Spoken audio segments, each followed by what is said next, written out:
What's up, guys? This is your dude, Captain Gimpy, coming at you from the Cinehorde. This video is going to be a bit of a two-parter in one video. First, I wanted to wish you guys a Happy New Year. Second, I want to talk about a couple changes that'll be happening with the channel and the blog, which, by the way, is down here. And then I'll get into today's movie that I wanted to talk about, which is Six Underground, the Michael Bay flick. First off, Happy New Year. I hope you guys had a wonderful holiday. Hope you guys had a bunch of food, a bunch of good movies, and a bunch of good people around you, because that's what makes the world go around, dudes, not the monies. The money just gives you the opportunity for the other stuff. Um, let's see. So, some things have happened, and my fellow Cinehorder had to move out for financial reasons. So it's not as easy to just hop in and do a duo review the way we used to be able to. And it's even hard to find time to like meet up super regularly.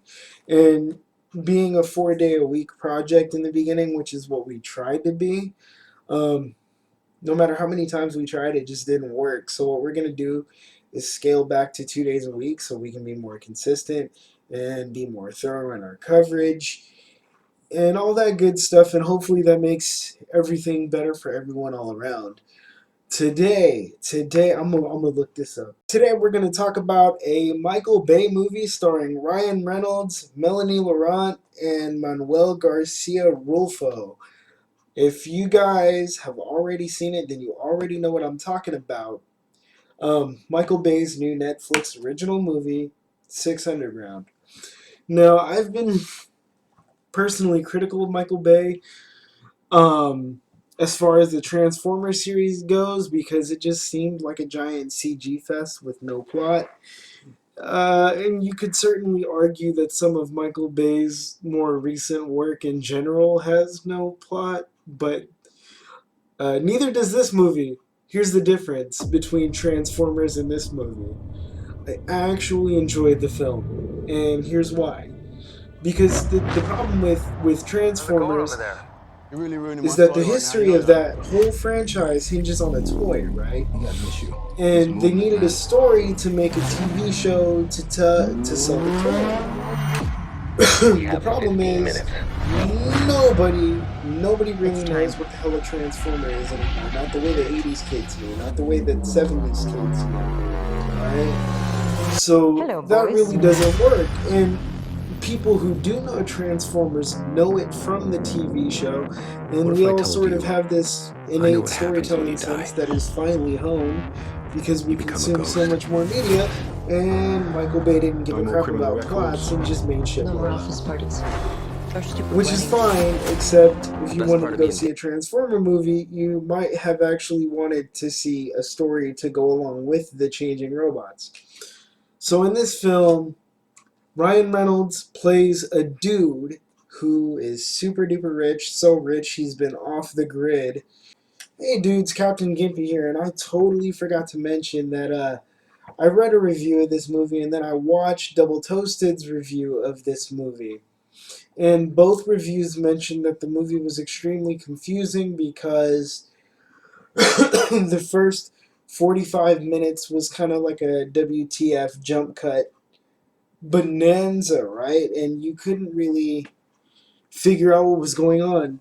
And you know that's kind of fair, but it brought my mind back to a video game called Found Beyond Two you by the Souls. side It's of the one of those road in the middle of David Cage nowhere. experiences, and it was totally Was there an told out of accident? in a non-linear sequence Did initially. someone try to hurt you? And then when it came out on PC, he gave Was that players the scum? option of doing a remixed Is that timeline, recent? and that's actually chronological order. Not that I mean to compare the two, because Beyond Two Souls has an amazing narrative, and you don't feel lost once you figure out that that's what the dude is doing. And this one hardly has a narrative, but I just wanted an excuse to throw pieces of Beyond Two Souls in this review. And he kicks it with some rather unsavory folks, right? And he decides that he kind of wants to rid the world of some of these darker elements. We're talking arms dealers, dictators, that sort of thing. He puts together a team that has no names. He assigns them numbers 1 through 6, I think. And they go kill stuff. And if that sounds like the movie has basically no plot, guess what? I'm not here to argue with you. The only thing I am going to say is that I grew up on Hong Kong action films, things like Rambo, Perfect Weapon, Lethal Weapon, and all that sort of thing. So I'm not above watching something purely for the action value. And this is what I learned about Michael Bay watching this film. Is that he is all about the action value.